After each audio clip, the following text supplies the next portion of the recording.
Magandang umaga, TV fam. It's Victoria Day today, and Dad, are you gonna bring me poo-poo to a monster? no, silly.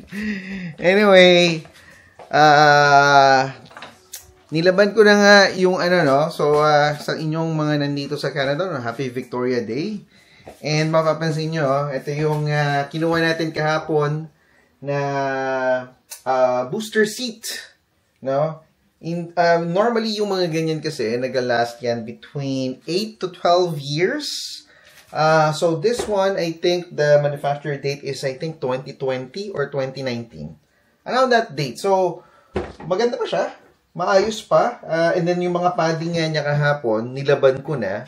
Para nang sa ganun, pwede na nating ilagay sa sasakyan. Kasi, yung mga car seat ni Clark, pinost na rin natin sa marketplace para nang sa ganon ma-dispose na rin natin. So, tingnan natin kung merong magiging interesado bumili for either parts or kung gusto nilang gamitin. Kasi maganda pa rin naman yung condition, yung car seat. Although, I think tinignan ko din yung manufacturing date niya. I think it's well within pa rin kasi yung mga ganong klaseng style, naglalast nga siya up to 12 years. So, hopefully, merong maging interesado para at least tulong na rin natin yun sa environment natin na hindi tayo nagtatapon. Nang sa ganun, merong ibang taong makinabang doon sa item na hindi na natin gagamitin.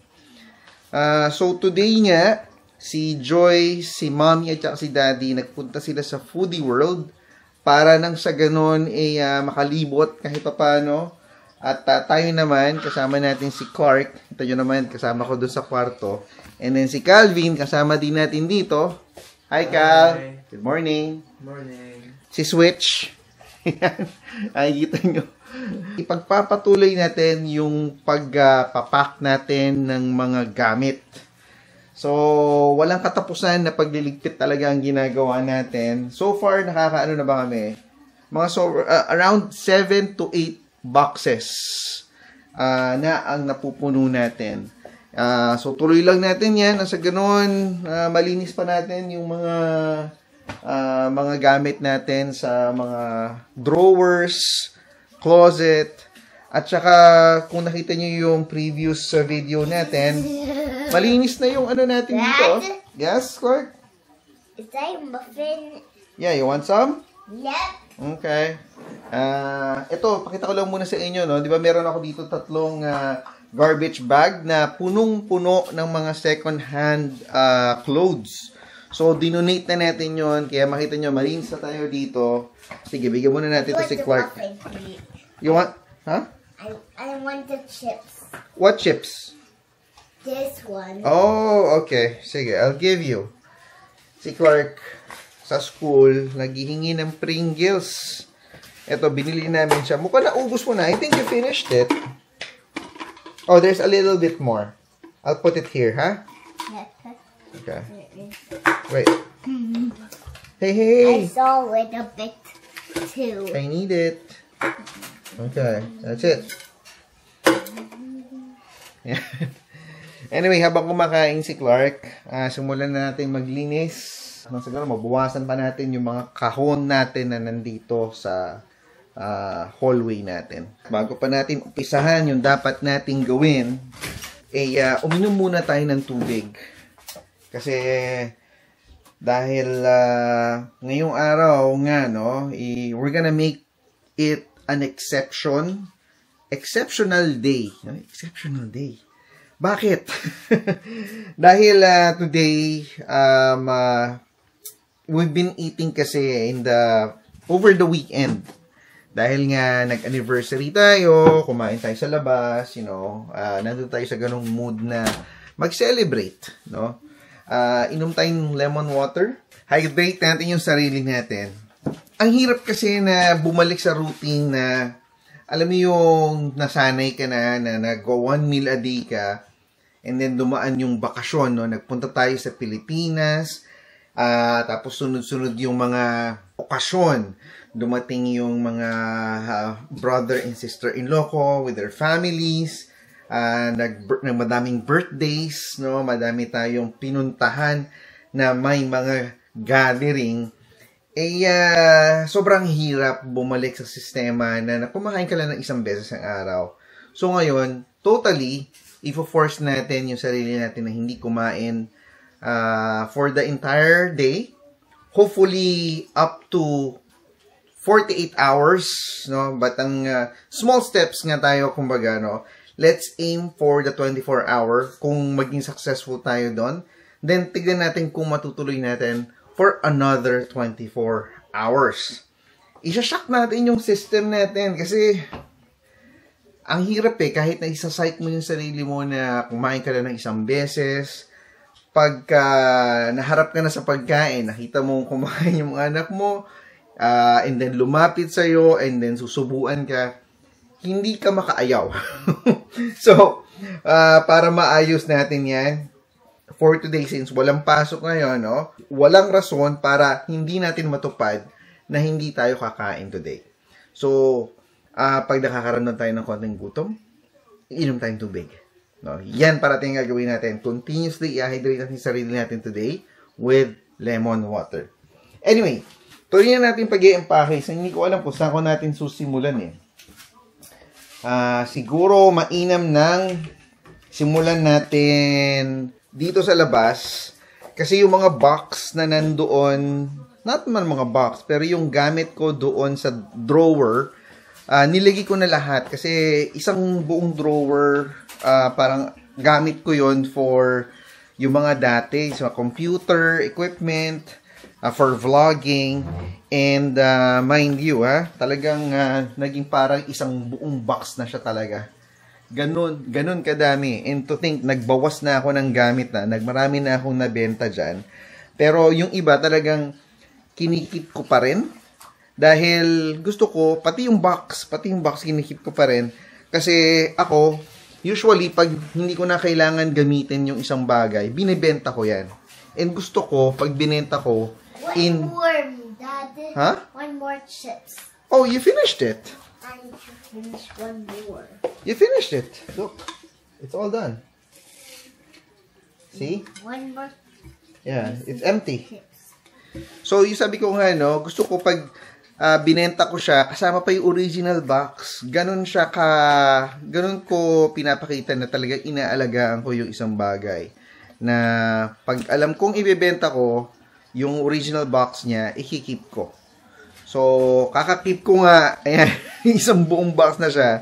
So, ayusin ko na muna to. And then, hopefully, matanggal ko na to sa hallway at mailagay na natin sa dapat niyang kalagyan. Si Joyce kasi, nag-lunch siya sa bahay. So, ayan, kasabay ko siya lumabas. Today is Tuesday and compressed day nga natin. Ngayon naisip ko kasi kung ibabank ko na lang sana yung compressed day natin. Kaso, kung ibabank ko pala siya, ang credit lang na makukuha ko is nasa 7 hours. Pero in one day, kung magtatrabaho ka, 7.75 hours yung bubunuin mo.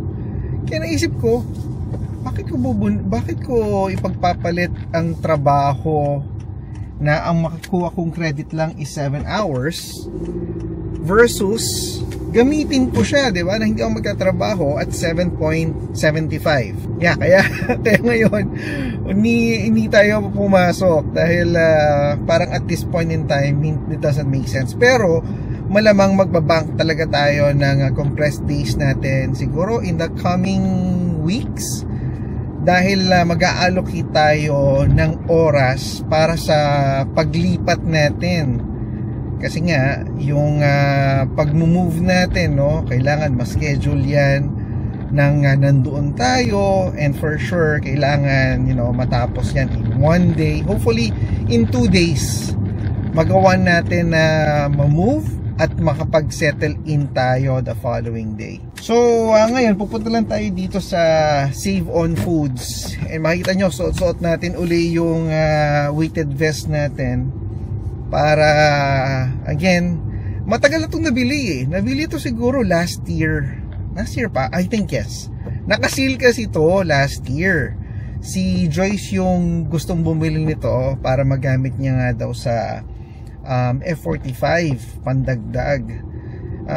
Pero wala ang gumagamit eh. So naisip ko, since hindi tayo nakakapag-exercise, hindi na tayo pumapasok sa F45, why not na gamitin natin siya sa sa pang-araw-araw na ginagawa nating aktibidades. Aktibidades talaga. Ayan. So punta lang tayo dito sa Save on Foods. Bili lang tayo ng garlic at saka ginger. And then daan na rin tayo siguro sa Shoppers para lang kumuha tayo ng Tylenol day and night kasi wala na tayong stock. Ayan. Siguro unahin muna natin ang Shoppers kasi mas malayo siya eh. Ganda ng panahon, although may forecast ng pag-ulan, no? Good thing hindi nasunod at medyo maganda-ganda ang araw ngayon. Yan, tingin lang tayo dito ng bibili nating gamot. Tylenol day and night, cold and sinus. Siguro ang bili na lang natin yung generic and flu, cough, cold. Kaso yung nakalagay kung day or night. Ito, kuha tayo nito, $15. Bayaran na natin. Ayan, nandito na tayo sa Save On. Hanap na tayo ng ginger at saka garlic. Ito yung mga garlic. Hindi kami bumibili ng ganito eh, yung galing China. Ito yung kinukuha namin. Either US, it's also China. Ito tayo US. Ito tayo ng plastic. Mahal, no? Ang bawat isang bulb ng garlic, $1.29. So makakuha ka ng 100 ganyan, magpabunga ka, 100 na kagad yun. Kuha tayo ng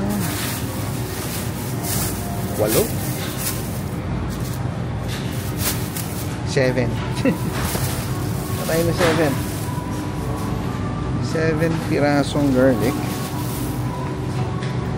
And then kuha tayo ng isang ginger.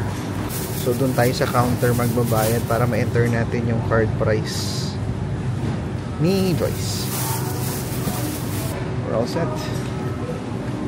We are all set. Bayad na tayo. Bilis. Nabili na natin lahat ng kailangan natin bilhin dito sa Save on Foods. Samahan nyo ako. Punta naman tayo sa Home Depot. Essentially, kaninang umaga, dami nating tinawagan. Tago muna natin to. So tumawag tayo ng lawyer, yung firm. Inalam natin yung process, ano yung mga requirements nila. So, isa na yun sa out of our bucket list or our to-do list ngayong araw. And then nag-canvas din tayo.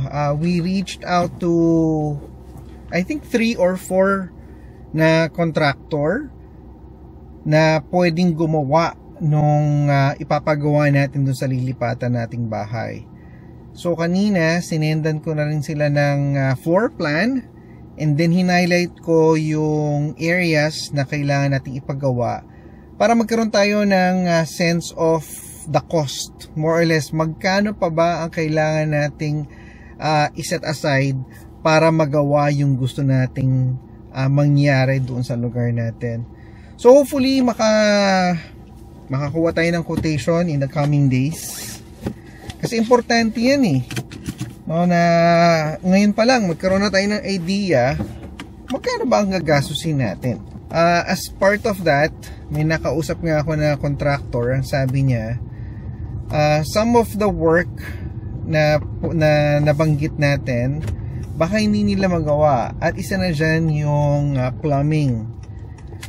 So yung plumbing work, balak natin pumunta sa Home Depot, kaya nga tayo pupunta doon ngayon.